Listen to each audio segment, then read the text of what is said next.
Yes, students. So, children, we are discussing about the central nervous system. All of you know that in central nervous system we have brain and spinal cord, and you know that this brain and spinal cord is actually that place where information is processed and controlled. Then the peripheral nervous system is actually it consists of nerves all from all over the body, and these nerves they later associated with the central nervous system. In the peripheral nervous system, we have two types of nerves, children. One is afferent fibers and another is known as efferent fibers. So what are afferent fibers? ये efferent nerve fibres जो होते हैं वो nerve impulses जो हमको transmit करते हैं tissue से या ऑर्गन से और उसको आगे ज्वाइन करते हैं सेंट्रल नर्वस सिस्टम के साथ। ओके बेटे। एंड इफरेंट फाइबर्स जो होते हैं वो रेगुलेटरी इंपल्सेस जो है हमको ट्रांसमिट करते हैं सेंट्रल नर्वस सिस्टम से और उसको पेरिफेरल ऑर्गन्स या टारगेट ऑर्गन्स तक पहुंचाते हैं। ठीक है। Peripheral nervous system is further divided into two types. One is somatic neural system and another is autonomic neural system. So children, in somatic neural system, what happened? The relay impulses are there and these relay impulses are from central nervous system. और ये central nervous system से जो relay impulses आती हैं ये skeletal muscles को join करती हैं सोमैटिक न्यूरल सिस्टम में। जबकि ऑटोनॉमिक न्यूरल सिस्टम जो होता है उसमें इंपल्सेस जो सेंट्रल नर्वस सिस्टम से आती हैं वो आगे जाकर इनवॉलेंटरी मसल्स को पहुंचती हैं एंड स्मूथ मसल्स जो होते हैं आपकी बॉडी के उसको ये टच करती हैं। ठीक है। ऑटोनॉमिक न्यूरल सिस्टम को फर्दर डिवाइड किया गया है सिंपैथेटिक न्यूरल सिस्टम में और पैरासिम्पैथेटिक न्यूरल सिस्टम में। चिल्ड्रन, सिंपैथेटिक न्यूरल सिस्टम जो है उसमें ऐसे न्यूरॉन्स होते हैं जो कि आपकी बॉडी के अंदर तब काम करते हैं when your body is in a situation of stress, you can say dangerous situation होती है या फिर आपकी बॉडी की जो स्ट्रेसफुल सिचुएशन है उसमें आपका सिंपैथेटिक नर्वस सिस्टम जो है वो काम करता है। और आपका सिंपैथेटिक नर्वस सिस्टम जो है ऐसे स्ट्रेसफुल कंडीशन में अचानक से आपका हार्ट रेट जो है उसको बढ़ा देता है। ठीक है। और साथ ही आपके ब्लड की स्पीड बढ़ जाती है और ब्लड जो है आपका उन एरियाज की तरफ ज्यादा डाइवर्ट होता है जहाँ पे ऑक्सीजन की डिमांड बॉडी को उस समय ज्यादा होती है। मतलब if you are facing some dangerous situation or you want to fight with someone, in such a situation आपके मसल्स की डिमांड जो है ज्यादा है तो आपके मसल्स के पास ज्यादा ऑक्सीजन और ब्लड सप्लाई किया जाएगा अदर प्रोसेसेस के कंपैरिजन में जो आपकी बॉडी में हो रही है। ठीक है बेटे। अब है पैरासिम्पैथेटिक नर्वस सिस्टम। तो आपका जो पैरासिम्पैथेटिक नर्वस सिस्टम है वो आप जब रेस्ट की सिचुएशन में होते हैं या डाइजेशन वगैरह की जो आपकी सिचुएशन है उस समय आपका पैरासिम्पैथेटिक नर्वस सिस्टम काम करता है। ठीक है।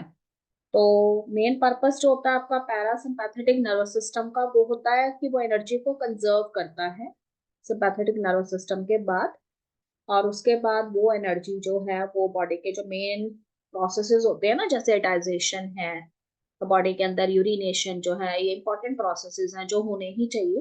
तो जब आप स्ट्रेसफुल कंडीशन से बाहर आ जाते हैं तो जो बची हुई एनर्जी है उसको ये रिस्टोर करके आपके डाइजेशन और यूरिनेशन के जो इंपॉर्टेंट प्रोसेसेस हैं उनमें लगाता है।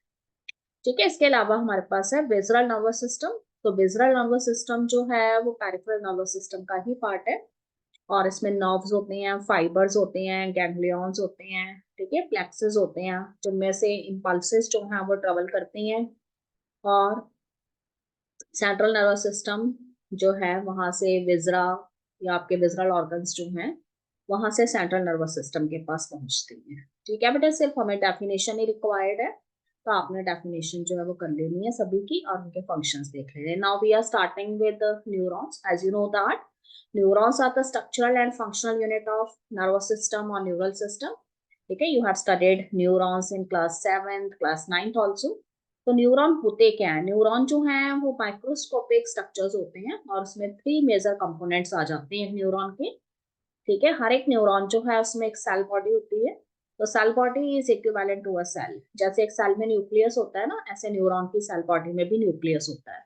इसके अलावा सेल बॉडी में से कुछ प्रोजेक्शंस जो है वो इमर्ज होती हैं जो आके ब्रांच लाइक स्ट्रक्चर्स में डेवलप होती हैं, जिनको डेंड्राइट्स कहा जाता है। और इसके अलावा सेल बॉडी जो है उसी की प्रोलाइफरेशन है आगे, जिसे कि एक्सॉन्स कहा जाता है। और एक्सॉन्स जो है वो लास्ट में जाके एक्सॉन टर्मिनल्स में कन्वर्ट हो जाते हैं, और ये एक्सॉन टर्मिनल्स जो है वो आगे साइनेप्स के साथ जुड़ते हैं। ओके बेटे, तो सबसे पहले सेल बॉडी जो है, क्योंकि वो एक सेल ही है, तो उसमें साइटोप्लाज्म होता है, उसमें न्यूक्लियस होता है, और बाकी सारी सेल ऑर्गेनेल्स होती हैं जैसे एक नॉर्मल सेल में होती है। ठीक है, इसके अलावा some granular bodies are also found in the cell and these are known as the Nissl's granules. तो it is visible in your diagram. देखो यहाँ पे डायग्राम के अंदर हमें जो है सेल बॉडी नजर आ रही है, और सेल बॉडी के आसपास हमें नाइसिल्स ग्रैन्यूल जो ग्रैनुलर स्ट्रक्चर्स हैं वो हमें नजर आ रही है। ठीक है, ध्यान से देखिए आप। सेल बॉडी जो है उसमें से कुछ फाइबर्स जो हैं ब्रांचेस लाइक स्ट्रक्चर्स की फॉर्म में इमर्ज हो रही हैं। इनमें भी नाइसिल ग्रैन्यूल्स प्रेजेंट है, इनको हम डेंड्राइट्स कहते हैं। तो ये जो डेंड्राइट्स होते हैं ये क्या करते हैं, ये एनवायरनमेंट में से इंफॉर्मेशन पिक करते हैं। ओके स्टूडेंट, आपको बताया था एनवायरनमेंट से जो इंफॉर्मेशन पिक करते हैं ये एक स्टिमुलाई के फॉर्म में हो सकती है, और ये स्टिमुलाई कोई बायोलॉजिकल स्टिमुलाई हो सकती है, फिजिकल हो सकती है, केमिकल हो सकती है। whatever type of stimuli it is, these are picked by the dendrites। और उसके बाद देखिए आपको सेल बॉडी आगे जाके जो है नैरो स्ट्रक्चर्स में नजर आ रही है। जो प्रोलाइफरेटिंग स्ट्रक्चर्स हैं सेल बॉडी से ही निकल रहे हैं, इनको एक्सॉन्स कहते हैं। और सेल बॉडी से ही इमर्ज होने वाले ये लॉन्ग फाइबर्स होते हैं। ठीक है, और एक्सॉन्स जो हैं, हर एक एक्सॉन की जो ब्रांच होती है वो आगे जाके बल्ब लाइक स्ट्रक्चर्स के अंदर कन्वर्ट हो जाती है, जिनको साइनेप्टिक नॉब कहते हैं। और ये साइनेप्टिक नॉब्स जो हैं, देखो लास्ट में आपको साइनेप्टिक नॉब्स नजर आ रही हैं, ये वाली। और ये जो साइनेप्टिक नॉब्स है ना, इनकी जो टिप्स होती हैं वो स्वॉलन होती हैं। और अगर आप इसका इनलार्ज व्यू देखेंगे, अगले पेज पे हमें इनलार्ज व्यू दिया हुआ है, देखो यहाँ पर नेक्स्ट पेज। सी बेटे, यहाँ पे देखिए ये साइनेप्टिक नॉब जो है उनका इनलार्ज व्यू दिया हुआ है आपको, जिसमें आपको जो है साइनेप्टिक नॉब के अंदर जो है साइनेप्टिक वेसिकल्स नजर आ रही हैं।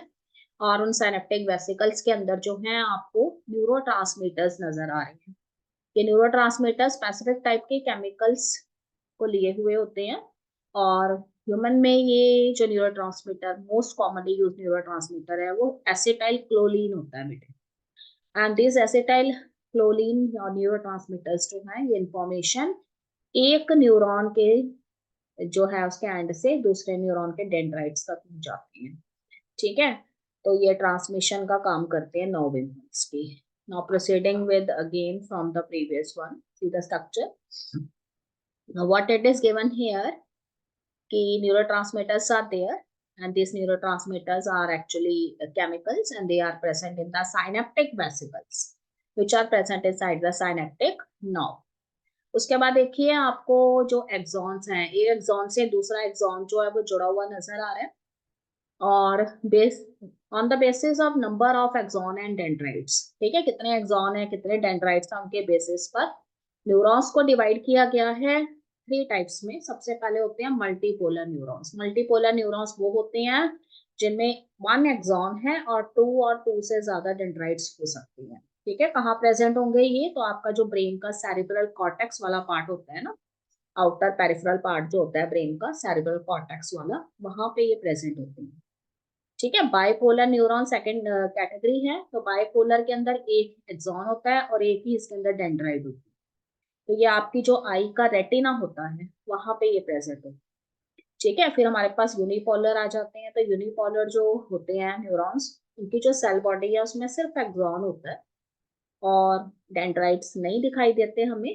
तो ये वाले जो हमारे यूनिपोलर न्यूरॉन्स हैं ये हमें सिर्फ एम्ब्रियोनिक स्टेज में ही नजर आते हैं। क्लियर बेटे। देन अबाउट द एक्सॉन, तो एक्सॉन्स जो है वो माइलिनेटेड भी हो सकते हैं, नॉन माइलिनेटेड भी हो सकते हैं। तो माइलिनेटेड जो नर्व फाइबर्स होते हैं उसके उस ये जो नर्व फाइबर्स होते हैं ना, इनको special type of cells cover करके रखते हैं, तो इन्हें श्योन सेल्स कहते हैं। तो अगर श्योन सेल्स जो है उन्होंने माइलिन शीथ जो है उसको फॉर्म किया हुआ है एक्सॉन के आसपास। ठीक है, तो इस तरह के जो हमारे एक्सॉन्स होते हैं उनको माइलिनेटेड कहते हैं। पर अगर श्वान सेल्स जो हैं उन्होंने माइलिन शीथ के द्वारा एक्सॉन्स को कवर नहीं किया हुआ, तो उनको कहते हैं नॉन माइलिनेटेड। तो याद रखिएगा कि जो माइलिनेटेड नर्व फाइबर्स होते हैं ना, वो हमारे स्पाइनल नर्व फाइबर्स हो सकते हैं, क्रेनियल नर्व फाइबर होते हैं। ठीक है, स्पाइनल नर्व्स वो होती हैं जो स्पाइनल कॉर्ड से अराइज होती हैं, क्रेनियल नर्व्स वो होती हैं जो आपके ब्रेन से अराइज होती हैं। तो ये दोनों ही जो नर्व्स होती हैं, जब ये मैसेजेस टारगेट ऑर्गन तक लेके जाती है ना, तो इनकी स्पीड बहुत फास्ट होती है इनमें नर्व इम्पल्स की। तो उसका कारण यही है कि इसमें ऐसे न्यूरॉन्स प्रेजेंट हैं जिनके एक्सॉन्स जो है माइलिन शीथ के द्वारा कवर्ड होते हैं, जो श्वान सेल ने प्रोड्यूस की होती है। जबकि जो अनमाइलिनेटेड नर्व फाइबर्स है वो मोस्टली हमारे जो पेरिफेरल न्यूरल सिस्टम है उससे रिलेशन रखते हैं। ठीक है, तो इसके अलावा देखो एक और चीज बताई हुई है कि there is an unmyelinated nerve fibres जिनमें की माइलिन शीथ नहीं होती है, ये मोस्टली ऑटोनॉमिक या सोमैटिक न्यूरल सिस्टम के अंदर जो है वो प्रेजेंट। ओके बेटे, अब हम मेन टॉपिक पे आ गए हैं और हमारा मेन टॉपिक है generation and conduction of nerve impulse. Clear बेटे? तो देखो आपको मालूम है कि neurons they are the structural and functional unit of nervous system. तो न्यूरॉन्स जो है वो एक्साइटेबल सेल्स होती हैं, क्योंकि न्यूरॉन्स की जो मेम्ब्रेन्स होती हैं वो हमेशा पोलराइज्ड स्टेट में रहती हैं।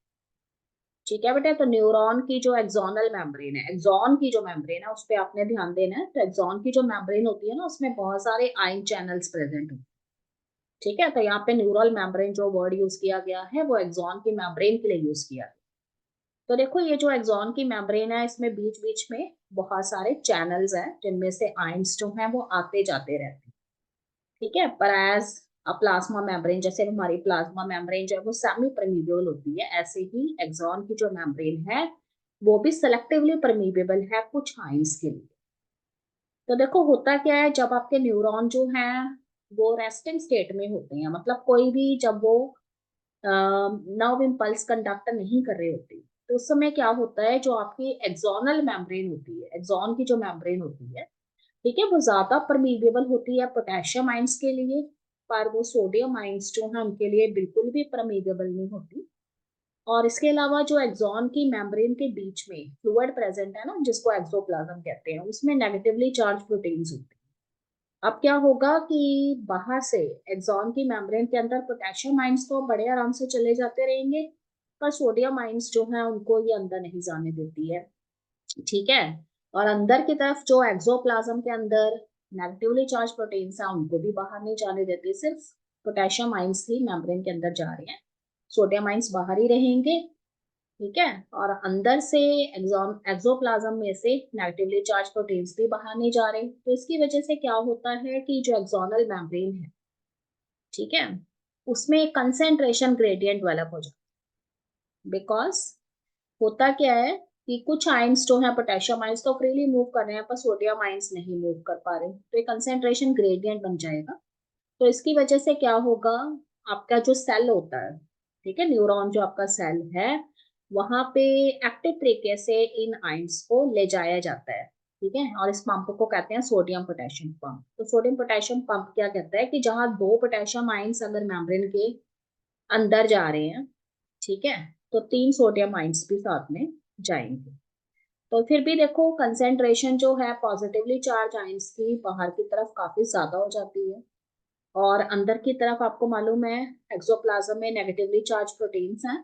तो इसीलिए देखो मेम्ब्रेन का ये डायग्राम ध्यान से देखिए, बाहर की तरफ सोडियम आयंस और पोटेशियम आयंस की वजह से पॉजिटिव चार्ज डेवलप हो जाएगा, और अंदर की तरफ जो है नेगेटिवली चार्ज प्रोटीन्स की वजह से नेगेटिव चार्ज डेवलप हो जाएगा। तो इस तरीके से जो है आपको एक्सोनल मेम्ब्रेन की आउटर सरफेस पे पॉजिटिव चार्ज और इनर सरफेस पे नेगेटिव चार्ज नजर आता है। तो इस तरह से जो एक इलेक्ट्रिकल पोटेंशियल डिफरेंस डेवलप होता है प्लाज्मा मेम्ब्रेन जो है एक्सोनल की, उसके दोनों तरफ, इसको कहते हैं रेस्टिंग पोटेंशियल। ये तब कंडीशन होगी जब हमारा जो एक्सॉन है, ठीक है, उसमें कोई भी नर्व इम्पल्स ट्रैवल नहीं कर रही है। अब देखिए सिचुएशन टू क्या हो सकती है। सिचुएशन टू ये है कि देखो आपको डायग्राम के अंदर यहाँ पे ए लिखा हुआ नजर आ रहा है।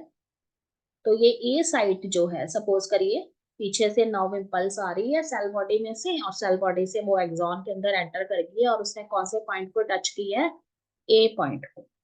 तो अब जिस पॉइंट को उसने टच किया है वहां पे जो बाहर की पोलैरिटी है ना आयंस की, वो चेंज हो जाती है। तो उस ए वाले पॉइंट से क्या होगा, अचानक से पोलैरिटी बदल जाएगी। होगा क्या कि अब तक एक्सोप्लाज्म में प्रेजेंट जो नेगेटिवली चार्ज प्रोटीन्स बाहर नहीं आ पा रहे थे वो आने लगेंगे, और उसी तरीके से सोडियम आयंस भी फ्रीली आयन चैनल्स के जरिए अंदर जाने लगेंगे। तो क्या होगा, उस पर्टिकुलर पॉइंट ए पे अंदर की तरफ पॉजिटिव चार्ज और बाहर की तरफ नेगेटिव चार्ज डेवलप हो जाए, जबकि बाकी सारी जो एक्सोनल मेम्ब्रेन है ना उसमें बाहर पॉजिटिव ही रहेगा और अंदर नेगेटिव चार्ज। तो इस तरह से साइट ए से साइट बी की तरफ इलेक्ट्रिक करंट जो है वो मूव करेगा। पर अगर बाहर की तरफ से देखो आप, तो बी से ए की तरफ इलेक्ट्रिक करंट मूव होता हुआ नजर आएगा। तो इस तरह से जो पोटेंशियल डेवलप होता है, जिस पर्टिकुलर पॉइंट को नाउ इम्पल्स एंड स्टिमुलाई आके टच करती है, जिसकी पोलैरिटी चेंज होती है, उसकी वजह से जो पोटेंशियल डेवलप होता है, जैसे आपको बताया साइट ए पे नेगेटिव चार्ज बाहर आ गया, अंदर पॉजिटिव चार्ज आ गया। तो जो इस तरह से पोटेंशियल डेवलप हुआ उसको कहते हैं एक्शन पोटेंशियल। तो साइट ए की जो पोलैरिटी है ना वो तभी चेंज होनी है जब उस पर्टिकुलर पॉइंट पे नॉब इम्पल्स पहुंचती है। जब उस ए पॉइंट को क्रॉस करके नॉब इम्पल्स बी पॉइंट पे चलेगी है, तो फिर बी पॉइंट के साथ वही होगा जो ए के साथ हुआ था, उसमें भी बाहर की तरफ उस पर्टिकुलर पॉइंट पे नेगेटिव चार्ज और अंदर की तरफ पॉजिटिव चार्ज आ जाएगा। ऐसे ऐसे नर्व इम्पल्स जो है एक एक्सॉन से नेक्स्ट एक्सॉन के पास जाती रहेगी और बाहर पोलैरिटी जो है वो चेंज होती रहेगी। पर ये जो एक्शन पोटेंशियल होता है ना, ये कुछ टाइम के लिए ही होता है, जब तक नर्व इम्पल्स उस पर्टिकुलर एक्सॉन को टच करती है। जब वो उसको क्रॉस कर जाती है तो फिर से वही कंडीशन मेंटेन हो जाती है रेस्टिंग पोटेंशियल वाली, और बाहर आउटर सरफेस पे पॉजिटिव चार्ज और इनर सरफेस पे नेगेटिव चार्ज डेवलप हो जाता है। सिर्फ जब एक्शन पोटेंशियल होता है, मतलब नर्व इम्पल्स ट्रेवल कर रही होती है, उस समय उस पर्टिकुलर पॉइंट पे सिर्फ परमेबिलिटी जो है वो चेंज होती है। तो इस तरह से जो है हमारी नर्व इम्पल्स जो है उनका कंडक्शन। Clear students? अब हम नेक्स्ट टॉपिक पे आ गए हैं, एंड नेक्स्ट टॉपिक है हमारा ट्रांसमिशन ऑफ इम्पल्सेस। तो चिल्ड्रन, एक्सॉन्स जो है उनके जरिए नर्व इम्पल्स जो है वो मूव करती है। आपको मालूम है कि सेल बॉडी के जो डेंड्राइट्स हैं वो एनवायरनमेंट में से इंफॉर्मेशन पिक करते हैं जो एक स्टिमुलाई के फॉर्म में होती है, और ये इंफॉर्मेशन सेल बॉडी से मूव करते हुए किस में जाती है, एक्सॉन्स में जाती है, और रिले लाइक फैशन में from one axon to another ऐसे मूव करते करते लास्ट में ये साइनैप्स में चले जाती है। तो ये साइनैप्स क्या है? तो देखो, एक जो न्यूरॉन है ना हमारा, वो दूसरे न्यूरॉन के साथ डायरेक्टली कनेक्टेड नहीं है, उसके बीच में एक गैप होता है, and this is known as synapse. ठीक है, तो एक न्यूरॉन का जो एंड है, एंड जो है उसका, जिसको हम नर्व एंडिंग्स कहते हैं, जैसे एक्सॉन जो है उसमें से बाद में ब्रांच लाइक स्ट्रक्चर निकल रहे हैं ना, जिनको नर्व एंडिंग्स कहते हैं, उनकी टिप्स जो होती हैं वो स्वॉलन होती हैं, उनको साइनैप्स कहते हैं। तो ये साइनैप्स एक्चुअली जो है वो फर्स्ट न्यूरॉन जो है उसका प्री सिनेप्टिक न्यूरॉन को दूसरे वाले न्यूरॉन जो है उसके पोस्ट सिनेप्टिक न्यूरॉन के साथ कनेक्ट करता है। दोनों के बीच में एक गैप रहता है, इसको साइनेप्टिक क्लेफ्ट कहते हैं। ठीक है, तो देखो एक न्यूरॉन जो है वो नर्व एंडिंग्स पे फिनिश हुआ, तो वहां पे उसके साइनेप्टिक नर्व प्रेजेंट है, और दूसरे न्यूरॉन जो है उसको डायरेक्टली टच तो नहीं कर रहा, बीच में गैप है, उसको साइनेप्टिक क्लेफ्ट कहते हैं। और इस तरह से जो न्यूरॉन के साइनेप्टिक नॉब होते हैं उसमें से वेसिकल्स जाती हैं, और वो वेसिकल्स जो है दूसरे न्यूरॉन्स के डेंड्राइट्स को इंफॉर्मेशन आगे कैरी फॉरवर्ड कर देते हैं। तो देखो, ये साइनेप्सिस दो तरह के होते हैं, इलेक्ट्रिकल साइनेप्सिस और केमिकल साइनेप्सिस। इलेक्ट्रिकल साइनेप्सिस में क्या होता है कि जो एक न्यूरॉन है उसका प्री और पोस्ट सिनेप्टिक न्यूरॉन जो होते हैं एक दूसरे के क्लोज प्रॉक्सिमिटी में होते हैं। मतलब एक न्यूरॉन का जहां पे एंड हो रहा है उसी के साथ ही दूसरा न्यूरॉन जुड़ा हुआ है, तो इलेक्ट्रिक करंट बहुत ही फास्टली मूव करता है क्योंकि इनमें साइनेप्सिस नहीं होते हैं। ठीक है, पर इस तरह के जो इलेक्ट्रिकल साइनेप्सिस हैं वो हमारी ह्यूमन बॉडी में प्रेजेंट नहीं। In our human body chemical synapses are there. तो केमिकल साइनेप्सिस में यही होता है कि हमारा जो फर्स्ट न्यूरॉन है उसके जो नर्व एंडिंग्स हैं वहां पे साइनेप्टिक नॉब्स रहेंगे, और फिर वो दूसरा वाला न्यूरॉन जो उसके डेंड्राइट जो है उस तक इंफॉर्मेशन पहुंचाती है। तो देखो यहाँ पे साइनेप्टिक नॉब का स्ट्रक्चर उन्होंने दिखाया हुआ है, ऐसे एक्सॉन लास्ट में फिनिश होता है और उसमें ऐसे नॉब लाइक स्ट्रक्चर होते हैं जिनको साइनेप्टिक नॉब कहते हैं, और इसमें देखिए वेसिकल्स आपको नजर आ रही हैं, और साइनेप्टिक वेसिकल्स इनको बोला गया है, और इन साइनेप्टिक वेसिकल्स के अंदर बहुत सारे न्यूरोट्रांसमीटर्स हैं जो केमिकल स्टोर किए हुए होते हैं, और केमिकल इसमें एसिटाइल क्लोलीन होता है। तो जैसे ही नर्व इम्पल्स जो है वो इन साइनेप्टिक नर्व्स में पहुंचती है ना, तो ये साइनेप्टिक वेसिकल्स जो हैं इंफॉर्मेशन रिसीव कर लेते हैं, और ये साइनेप्टिक नॉब जो है उसकी प्लाज्मा मेम्ब्रेन के पास पहुंचते हैं, उसके साथ फ्यूज हो जाते हैं, और इसमें से ना ये केमिकल्स रिलीज हो जाती हैं। ये केमिकल्स जो हैं वो दोनों जो न्यूरॉन के बीच में गैप है जिसको साइनेप्टिक क्लेफ्ट कहते हैं, उसमें से ये केमिकल्स मूव करते करते बिट ऑफ इंफॉर्मेशन जो है उसको अगले न्यूरॉन के डेंड्राइट्स को दे देते हैं। फिर वही चीज होगी, डेंड्राइट इंफॉर्मेशन पिक करेंगे, फिर उसके बाद जो है वो इंफॉर्मेशन सेल बॉडी में, या सेल बॉडी से फिर एक्सॉन्स में, और एक्सॉन्स के फिर नर्व एंडिंग्स में प्रेजेंट साइनेप्टिक नॉब्स में, साइनेप्टिक नॉब से फिर साइनेप्टिक वेसिकल्स में, साइनेप्टिक वेसिकल्स में क्या है, न्यूरोट्रांसमीटर जो हैं रिलीज हो जाएंगे जब सिनेप्टिक नर्व प्लाज्मा मेम्ब्रेन जो है उसके साथ फ्यूज करेंगी, और फिर अगले डेंड्राइट को टच करेंगे। इस तरह से आपको ना एक ऐसी पिक्चर आती है, जैसे सपोज करिए कि दो न्यूरॉन्स के बीच में जो गैप है, it is something similar to a river, और उस रिवर में छोटी छोटी सी जो है हमारी बोट्स जो है वो मूव कर रही हैं। ये बोट्स एक्चुअली जो है वो आपके ये न्यूरोट्रांसमीटर्स या केमिकल्स होते हैं। तो इस तरह से एक न्यूरॉन से दूसरे न्यूरॉन तक इंफॉर्मेशन लेके जाते हैं न्यूरोट्रांसमीटर्स, और दो न्यूरॉन के बीच के गैप को क्या बोला गया है, साइनेप्टिक क्लेफ्ट। क्लियर बेटे। उसके बाद देखो डेंड्राइट्स जो है उनकी खासियत क्या होती है कि डेंड्राइट्स की जो टिप्स होती है ना वहाँ रिसेप्टर्स प्रेजेंट होते हैं, और ये न्यूरोट्रांसमीटर्स उन रिसेप्टर्स के साथ बाइंड हो जाते हैं और उनको अपनी इंफॉर्मेशन दे देते हैं। फिर ये इंफॉर्मेशन आयन चैनल्स के जरिए जो है वो नए न्यूरॉन में चले जाती है उसकी सेल बॉडी में, और सेल बॉडी से फिर एक्सॉन में, और एक्सॉन से फिर आगे कैरी फॉरवर्ड। क्लियर बेटे। तो ये था कि हमारे जो न्यूरॉन्स हैं उसमें इलेक्ट्रिकल इम्पल्स और केमिकल इम्पल्स दो तरीके से इम्पल्सेस रहती हैं, पर इलेक्ट्रिकल इम्पल्सेस वाले जो हमारे न्यूरॉन्स होते हैं वो हमारी बॉडी में नहीं होते, हमारी बॉडी में केमिकल इम्पल्सेस वाले जो न्यूरॉन्स हैं वो रहते हैं। ठीक है। अब हम आ गए हैं सेंट्रल न्यूरल सिस्टम। तो चिल्ड्रन सेंट्रल न्यूरल सिस्टम में देखो हमारा ब्रेन और स्पाइनल कॉर्ड आ जाती है। तो all of you know that कि हमारी बॉडी का मेन कंट्रोल सेंटर जो है वो हमारा ब्रेन होता है। ठीक है। सारी बॉडी में जो भी न्यूरॉन्स इंफॉर्मेशन पिक करके लाते हैं ना वो आपके ब्रेन जो है उसको रिसीव करता है, और ब्रेन जो है आपके बॉडी के हर एक ऑर्गन जो है उसको कमांड देता है, और आपके बॉडी के हर एक प्रोसेसेस जो है उसको कंट्रोल भी करता है। क्लियर बेटे। ब्रेन जो है वो आपकी जो वॉलंटरी मूवमेंट्स हैं उसके लिए भी रिस्पॉन्सिबल है। How can you maintain the balance of your body, that will also be decided by your brain. ठीक है। Functioning of your vital involuntary organs, for example जैसे आपका हार्ट है एक वाइटल ऑर्गन है, किडनी है, लंग्स है। तो ये जो ऐसे ऑर्गन्स जो अब बहुत ही इंपॉर्टेंट ऑर्गन्स हैं पर इनवॉलंटरी ऑर्गन्स हैं, उनकी फंक्शनिंग भी कहीं ना कहीं इनडायरेक्टली ब्रेन ही कंट्रोल कर रहा है। ठीक है बेटे। इसमें लंग्स, हार्ट, किडनीज ये सब आ जाती हैं। थर्मोरेगुलेशन।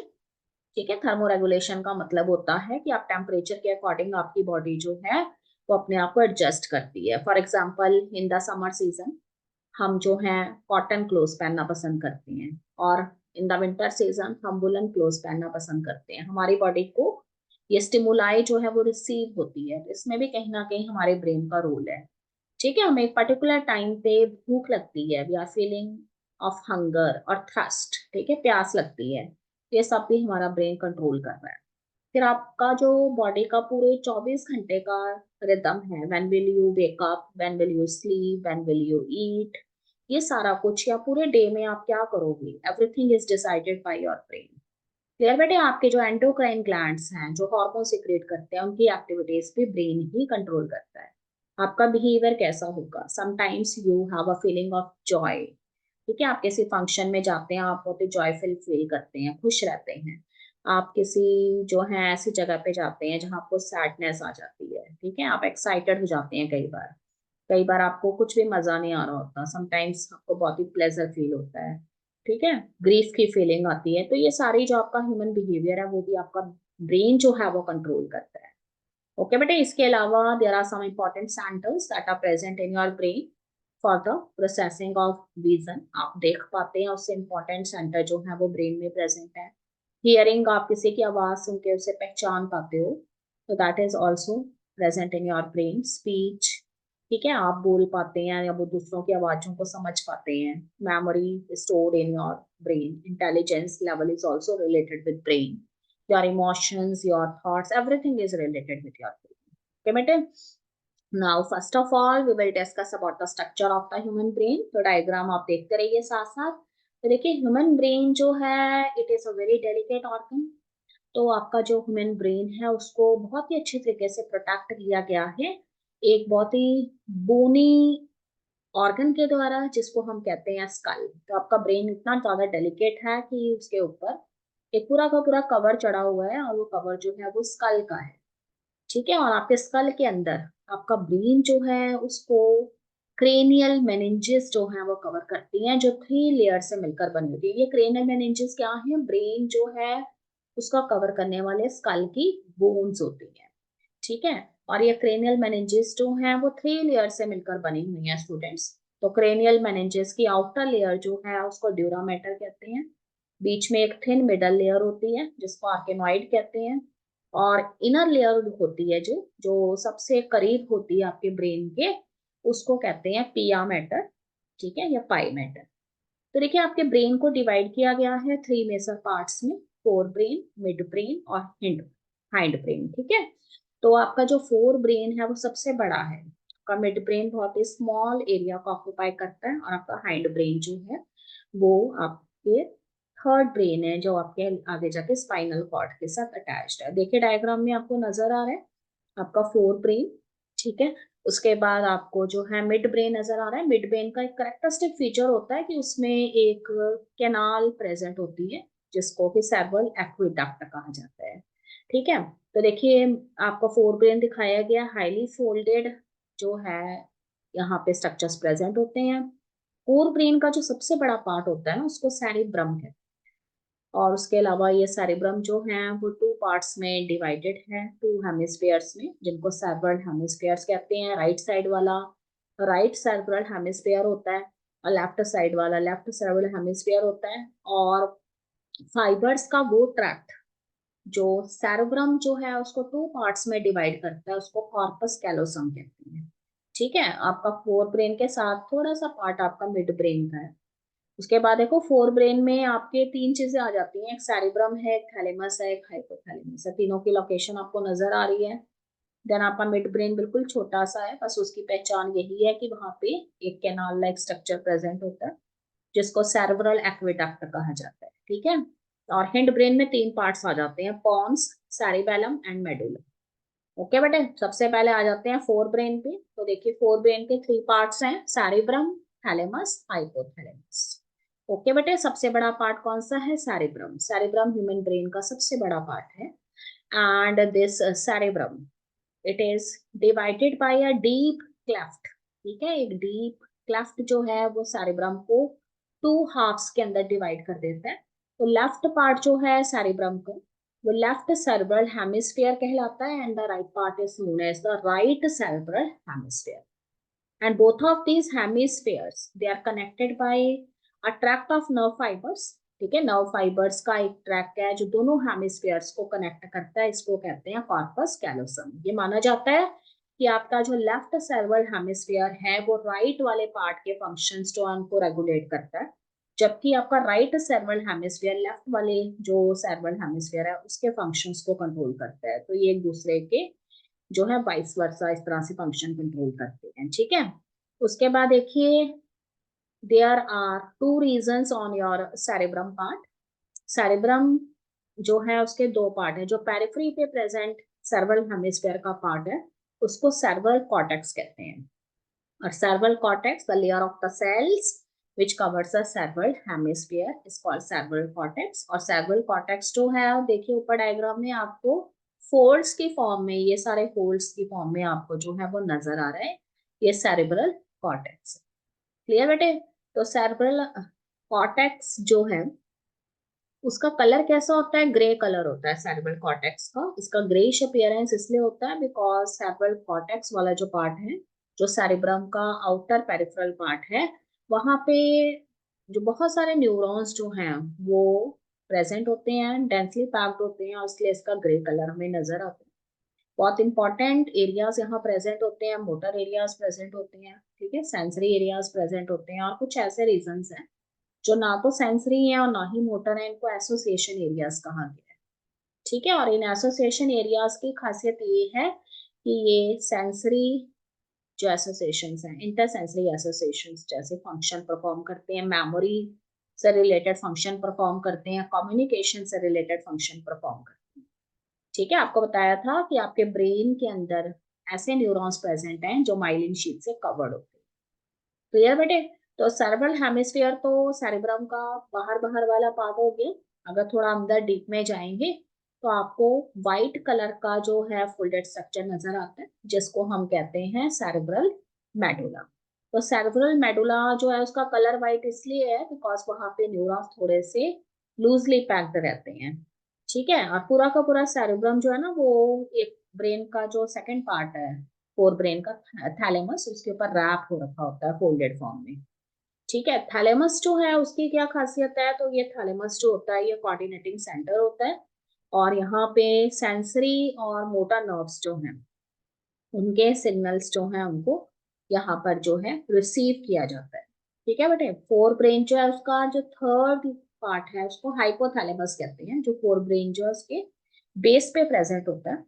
ठीक है, थैलेमस देखो सबसे ऊपर सेरेब्रम, उसके बाद थैलेमस, और थैलेमस के नीचे हाइपोथैलेमस। तो हाइपोथैलेमस मिड ब्रेन के सबसे करीब है। Hypothalamus is very important because it contains a number of centres जो आपकी बॉडी के अंदर टेम्परेचर को कंट्रोल करते हैं। ठीक है, आपको टाइम पर ईटिंग की फीलिंग आती है, हमें कुछ खाना है, ड्रिंकिंग की फीलिंग आती है, तो ये सारे सेंटर्स यहाँ हाइपोथैलेमस में प्रेजेंट होते हैं। इसके अलावा देखो हाइपोथैलेमस में कुछ न्यूरो सिक्रेटरी सेल्स होते हैं जो हार्मोन सिक्रेट करते हैं, तो हाइपोथैलेमस से सिक्रेट होने वाले इन हार्मोन्स को हाइपोथैलेमिक हार्मोन्स कहा जाता है। क्लियर बेटे? तो इनर पार्ट जो है सेरेब्रल हेमिस्फीयर का, और a group of associated deep structures, ठीक है, जैसे कि अमाइडीगेला है, हिप्पोकैम्पस है, ये भी हाइपोथैलेमस के पास में प्रेजेंट होते हैं। तो ये जो अमाइडीगेला है, हिप्पोकैम्पस है, ये आगे जाके हाइपोथैलेमस के साथ मिलकर एक कॉम्प्लेक्स स्ट्रक्चर बनाते हैं जिसको लिम्बिक लॉब कहा जाता है। तो हाइपोथैलेमस के साथ मिलके ये जो लिम्बिक लॉब है जिसमें अमाइडीगेला एंड हिप्पोकैम्पस है, ये कुछ इंपॉर्टेंट फंक्शन आपकी बॉडी के कंट्रोल करते हैं। उसमें से एक है रेगुलेशन ऑफ सेक्सुअल बिहेवियर। ठीक है, सेक्सुअल बिहेवियर आपका जो है उसको रेगुलेट करते हैं। देन इमोशनल रिएक्शंस जो हैं उनको एक्सप्रेस करने में हेल्प करते हैं। जैसे समटाइम्स आपको ऐसे लगता है कि आपको कोई न्यूज मिली है, गुड न्यूज, तो यू अगर आपको मिलने वाली है, you are very much excited. ठीक है, आप किसी हिल स्टेशन में चले गए, आपको प्लेजर की फीलिंग हो रही है, आपको बहुत ही दुख हो रहा है, कई बार आप किसी सैड सिचुएशन में चले गए हैं। ठीक है, फियर की फीलिंग हो रही है, या कई बार आपको कोई पॉजिटिव आपका आपकी बहुत ही तारीफ कर देता है कोई, तो you get will get motivated. ये सारी फीलिंग्स जो है ना वो आपके लिम्बिक लोब से रिलेटेड होती हैं, और लिम्बिक लोब में दो ऑर्गन्स आ जाते हैं, माइडिगल एंड हिप्पोकैम्पस। या हाइपोथैलेमस के साथ मिलके ये सारी चीजों को कंट्रोल करते हैं। ठीक है, फिर आपका मिड ब्रेन आ जाता है। तो आपका मिड ब्रेन जो है वो हाइपोथैलेमस के एकदम साथ में एक बहुत छोटा सा पार्ट है। ठीक है, और जो आपका हाइंड ब्रेन है ना उसका पॉन्स वाला जो पार्ट है वो मिड ब्रेन के जस्ट सराउंडिंग है। ठीक है, मिड ब्रेन की खासियत ये है कि मिड ब्रेन जो है उसमें एक कैनाल जो है वो रन करती है, जिसको डायग्राम में ब्लू कलर से दिखाया गया है, and this canal is known as cerebral aqueduct. ठीक है, यही एक ऐसी चीज है जिसकी हेल्प से हम मिड ब्रेन को पहचान सकते हैं। फिर देखिए मिड ब्रेन जो है उसमें फोर राउंडेड स्वेलिंग्स या लोब्स प्रेजेंट होते हैं जिनको कॉर्पोरा क्वाड्रिजेमिना कहते हैं। ठीक है, लास्ट में हमारे ब्रेन का जो पार्ट है जो आगे जाके स्पाइनल कॉर्ड से जुड़ा हुआ है, that is known as hind brain. Hind brain में three parts are there, pons, cerebellum and medulla. ठीक है, पॉन्स का फुल नेम है pons varolii, cerebellum, then medulla oblongata. Clear बेटे? तो पॉन्स जो है उसमें कुछ फाइबर लाइक ट्रैक होते हैं, और ये क्या करते हैं, ब्रेन के अलग अलग पार्ट्स जो हैं उनको आपस में कनेक्ट करके रखते हैं। जबकि आपको मालूम है सारी बैलम जो है वो आपके बॉडी पॉस्चर्स और बैलेंस जो है उसको मेंटेन करता है। ठीक है, तो one example is there, for example आप किसी रोड से जा रहे हैं और वहाँ एक बड़ा सा ट्रक खड़ा है and you are on bicycle. तो तीन तरह के डिसीजन आपके माइंड में आ सकते हैं। Some of the people are very much confident कि मैं साइकिल पे ही चढ़ के आराम से, बड़े से ट्रक ने सारा रोड रोका हुआ है पर आपको लगता है कि मैं साइकिल जो है उसको चलाते हुए ट्रक के पास से निकल जाऊंगा थोड़ी सी जगह में। एक डिसाइड करता है कि नहीं, मैं गिर सकता हूँ तो मैं साइकिल को लेके पैदल निकलूंगा।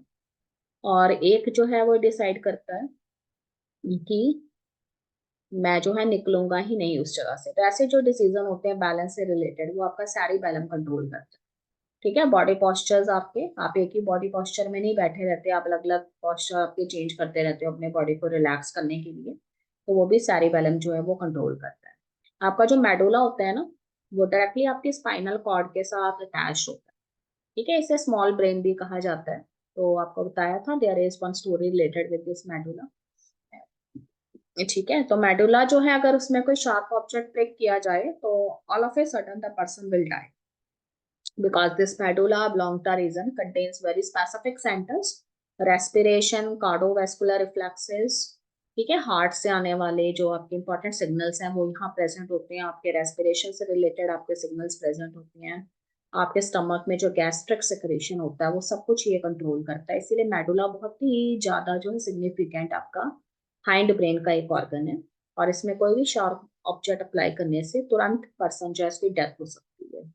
ठीक है, इस तरह से आपका ये जो तीनों पार्ट है हाइंड ब्रेन के आपके, पॉन्स, सैरिबैलम और मेडुला, ये सारे जो हैं ये आपके जो है ब्रेन स्टेम को फॉर्म करते हैं।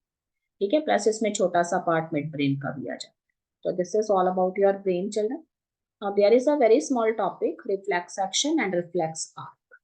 So children, sometimes what you observe that कि sometimes we come in contact with some dangerous situation. For example, we have touched some hot object, और अगर हमारा हम सोए हुए हैं हमारा हाथ किसी कोल्ड ऑब्जेक्ट में डाल दिया जाता है, sometimes we come in contact with some pointed object, या कोई एनिमल, डेंजरस एनिमल आपके पाथ में आ गया है। ठीक है, तो ऑल ऑफ ए सडन आपकी बॉडी डिसीजन ले लेती है। वैसे आप ये कहते हो कि भाई आपके सेंस ऑर्गन्स जो है उसमें से सेंसरी नर्व्स जाएंगी, फिर वो सेंसरी नर्व्स जो हैं वो आपके सेंट्रल नर्वस सिस्टम के पास जाएंगी, सेंट्रल नर्वस सिस्टम उस इंफॉर्मेशन की प्रोसेसिंग करेगा, एनालिसिस करेगा, फिर आपके मोटर न्यूरॉन सर्टेन मैसेजेस लेके टारगेट ऑर्गन्स के पास पहुंचेंगे मोटर नर्व्स के जरिए। तो it is a very lengthy process.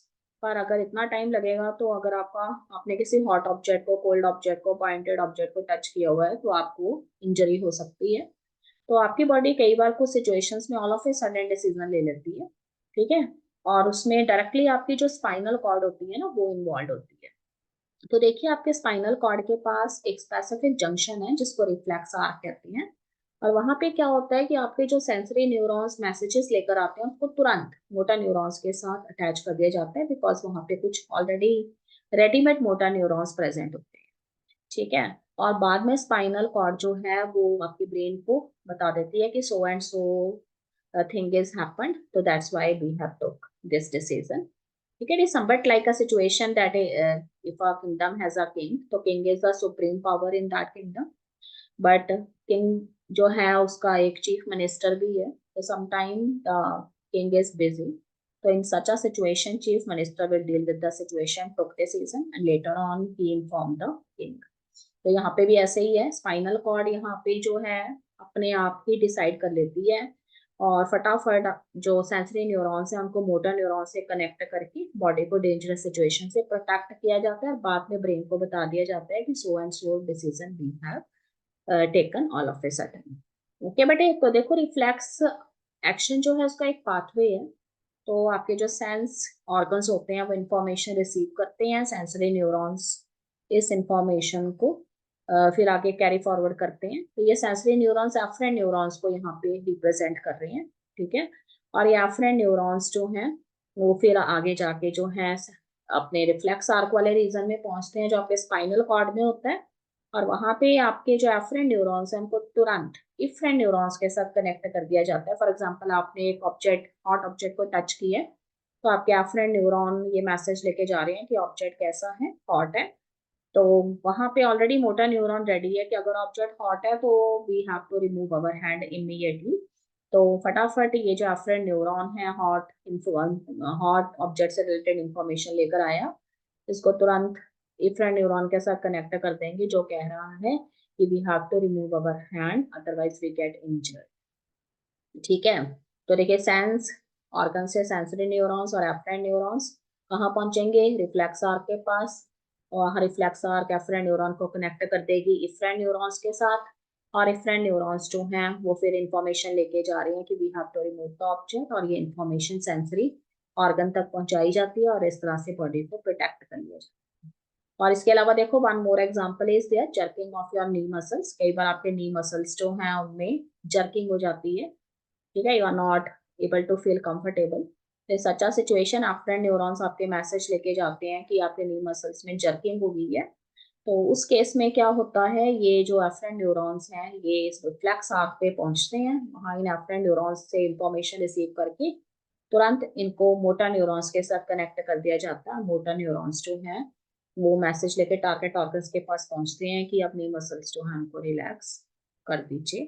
तो इसको नी जर्क रिफ्लेक्स कहते हैं। तो यहाँ पे जो डायग्राम दिया गया है ना स्टूडेंट्स, वो नी जर्क रिफ्लेक्स का है। तो देखिए यहाँ पे आपको दिखाया हुआ है कि jerking is there and this is actually the message, and it is carried forward by afferent neuron. Afferent neuron finally goes the reflex arc region where motor neurons are already ready, and these motor neurons they now send their motor impulses through the motor neurons efferent pathway, and finally the message it is conveyed to the target organ, which are the muscles here. So after receiving that message, the muscles of your knee that get relaxed. In this way, you will enter into a comfortable situation. तो that's all बेटे, यहाँ तक हमने जो है ये अपना brain वाला चैप्टर रिवाइज करना है। क्वेश्चंस आपको असाइनमेंट में बताए गए हैं, आपने कैसे क्वेश्चंस करने हैं। If you still feel any doubt तो यू कैन कॉन्टेक्ट मी। तो आपको जो है क्लास में फिर से रिवीजन करवा दी जाएगी, आप इस वीडियो को अच्छे से जो है सुन लें, और I am very much hopeful कि आपको समझ आ जाए। Okay students, thank you so much, have a nice day.